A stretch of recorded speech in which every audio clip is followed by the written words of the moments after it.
Matthew, a good start, but a disappointing finish to the game for your team. Inaccurate kicking and the like. What are your thoughts? Yeah, I think you nailed it. We inconsistent, unfortunately. Some good patches, some not so good patches. The second quarter, in the end, was the difference. They put us away in that second quarter. I thought we finished the game off really well, and there were times in the game where we saw the method that we want to bring and the brand of footy that we saw last week. We owned that ball front of centre for periods of that game, and I think in the third we kicked 1 goal 8 in a 20-minute period, and they went down for the next 3 minutes and kicked 3 goals straight. So they were too good today. They were clean, polished in front of goal. So the scoreboard can really hurt you.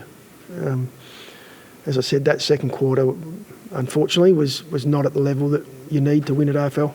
What did you think turned the game so dramatically? Because obviously we're leading early, or halfway through the first quarter, but then I think the Swans kicked 10 of the next 11 or so. Yeah, well, I mean, again, it's accuracy in front of goal. So it wasn't 10 of the next 11 goals, the Swans coming out of the centre and scoring. It was a little bit back and forth. We had our opportunities. We didn't convert in front of goal. They went down and scored, converted, and to their credit, they finished the game. They finished their ball movement off really well. They moved the footy well on us today. We lost our way in the second quarter. Whether we were pulled around the ground a little, we just maybe some mental fatigue from not quite finishing when we needed to. We regrouped at half time and came out with a clear focus of how to finish in the second half. And again, we just couldn't quite put it through the big sticks. One of the positives of the day was Tex Walker. He kicked 6 goals today, really led not only the forward line but the team in general. So what's he bringing to the team? Such a young group at the moment, not only the goals but also his intense pressure that he's offering. Well, it was interesting because it wasn't so much lead up at the footy. I think he had 4 or 5 tackles inside the forward 50 and was kicking goals off of pressure. I don't want to be disrespectful to Tex, but that may have broken the amount of tackles he's had in the forward 50 over his career. Unbelievable. He's done a lot of work on that. And he's been doing it, as I said last week, working with younger guys to make them better footballers. It's making him a better footballer. So today he was a really positive for us out of the game, that he was able to play, put it through the sticks when he could. Unfortunately, we didn't get that across the board. Is it about a return to fitness, or is he motivated by leading that young group? I think he had 15 players with less than 50 games. He's definitely motivated by leading the group.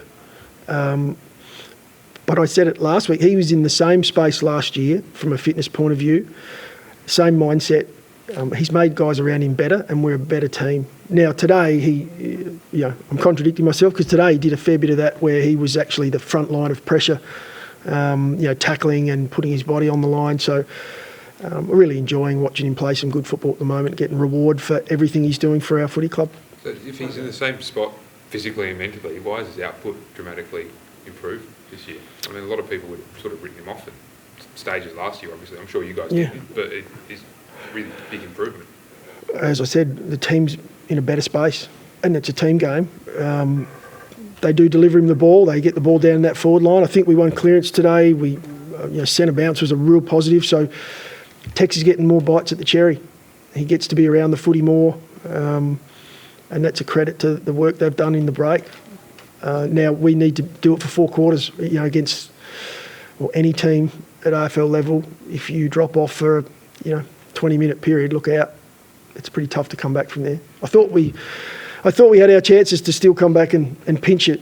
In that third, if we'd kicked straight early, maybe it might have been a little tighter at 3/4 time, and we definitely ran the game out. So that was a really positive sign for us moving forward. Matthew, what about Sam Berry today, his game? I mean, he kicked ball in the second quarter, 3 shots, 3 behinds. But he tackled a lot too. He was laying on, I think, about 10 tackles or something. He's a smashing machine, Sam. He loves the physicality. He loves being inside, and he had some opportunities today. His game was probably a pretty good indication of how we played as a team. I thought the effort was outstanding. I thought we'd fought it out. We never gave up. We just didn't finish in front of goal. Good day of learning for the defence you've got in, because they're debutant and a couple of, obviously with Talia out. What do they learn from a day like that?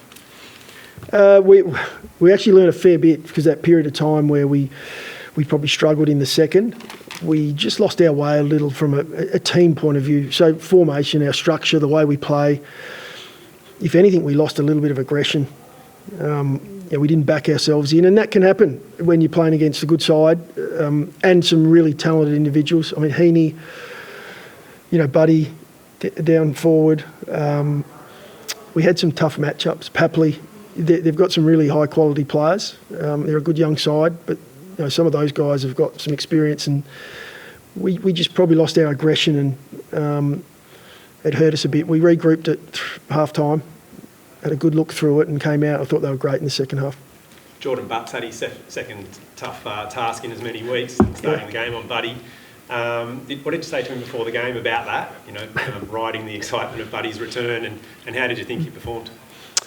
Well, he embraced it. What a great challenge. He had a big one last week with Hawkins, and then Buddy coming back, and it was all the talk of the town, which so it should be.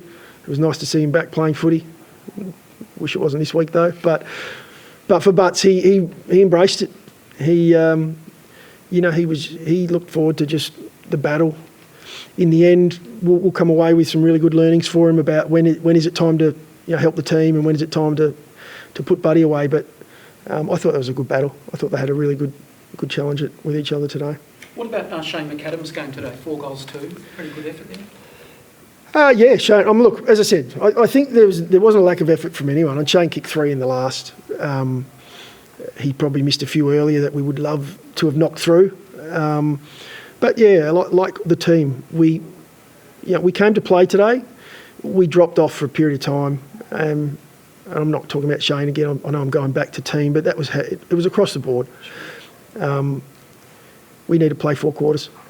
Or if we do have a patch where we drop away a little bit, we need to be able to basically stem the bleeding if the opposition are putting too much scoreboard pressure on. About the new rules with X, I appreciate, like you said today, it was mostly tackles, but do you think sort of big picture that might be a hope that it's the resurgence of the power forward, the key forward?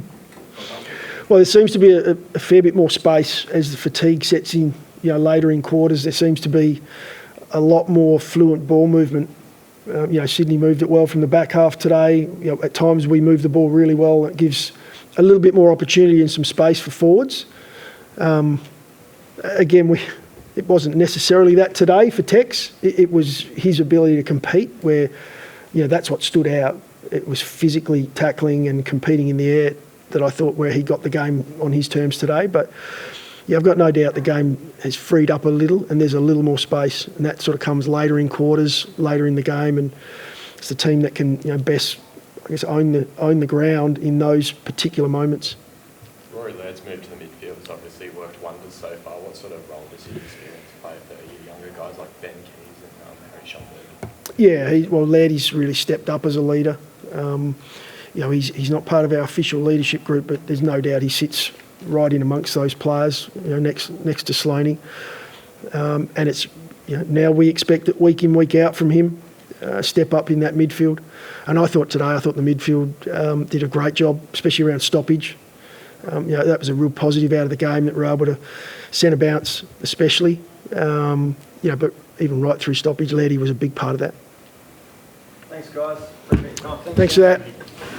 Cheers. Thanks, man. Thanks, Mary. Very good.